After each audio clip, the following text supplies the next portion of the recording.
Welcome to our 5-minute training on wellness as a leader. My name is Patricia Becerra, licensed clinical social worker, and I am the crisis care and clinical care coordinator at the University Counseling Center. Student leaders, I encourage you to reflect on ways that you can be attuned to your needs and ensure you are caring for yourself in all ways during this season. We're going to review 6 areas of wellness. Spiritual wellness, how you feel a sense of peace and connectedness with your faith. Emotional wellness, your self identity and self esteem.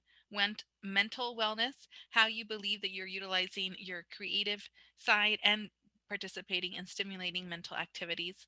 Your physical wellness, how you experience the day with your physical activity, your sleep, and your eating, and also in regards to your personal hygiene, your social wellness, which is how you connect with others and have a sense of belonging, your occupational wellness, which is how you feel satisfied with the work that you're doing.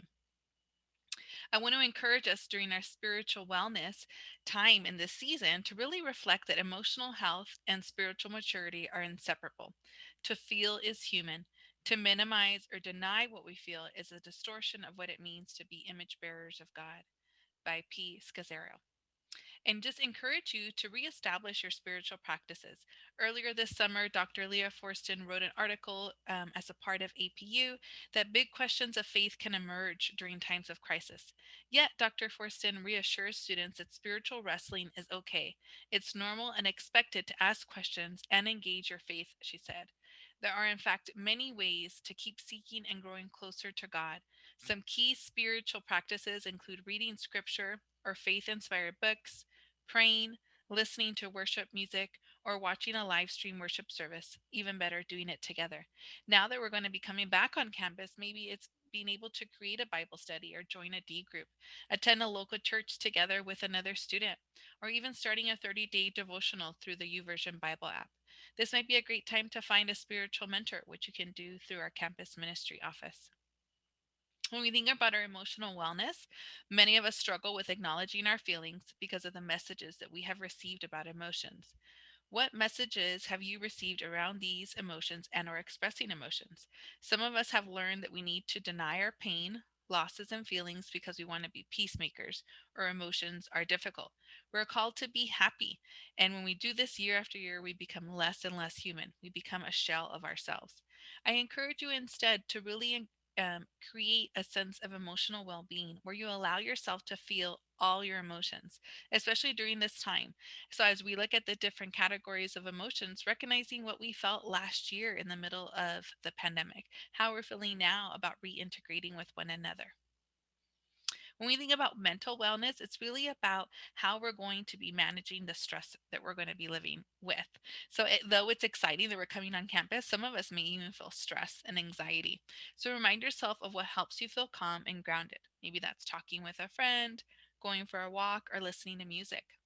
Allow yourself to be aware of stress management skills, making sure you have a support system, whether that's your friends on campus or connecting with family back home, or maybe it's coming to counseling. Just make sure you have a support system in place to get feedback from when you're feeling overwhelmed. Also, understand your triggers. Stress doesn't happen for just any reason. Think carefully about what might be causing stress in your life and what your options are for avoiding these situations. For example, if you get stressed with writing a paper, this might be the time to really explore the writing center or getting some tutoring so that writing assignments don't become a stressor for you. You also want to manage your time well and also learning to say no. It's okay to not commit to everything. I know it can feel exciting to be a part of a lot of things when you're back on campus, but you also want to know that times of solitude can be restoring and refreshing for you as well. Thinking about our physical wellness, you want to make sure that you're doing things to keep yourself healthy. So, your sleep, exercise, eating healthy meals, drinking water, and practicing deep breathing are great techniques. When we think about social wellness, just encourage you to really step out of your comfort zone and build those friendships during this time. We want to create new connections, follow up with new students that we meet, and again, ask for a mentor if you need that because those relationships can be really valuable. When you think about your occupational wellness, this is a sense of the pride that you get for the work that you do. So, this is your time as an RA to really develop a good work ethic, making sure that when you're committing to something, that you're following through to your obligations, and that you ask for feedback from your RD or whoever supervises you to make sure that if there are skills that you need to improve on, that those are things that you could work on. In summary, I also want you to even think about ways that you might want to expand your work opportunities. So that could be an internship, volunteering for service learning, or even participating in trainings in your leadership role, but just continuing to balance your time.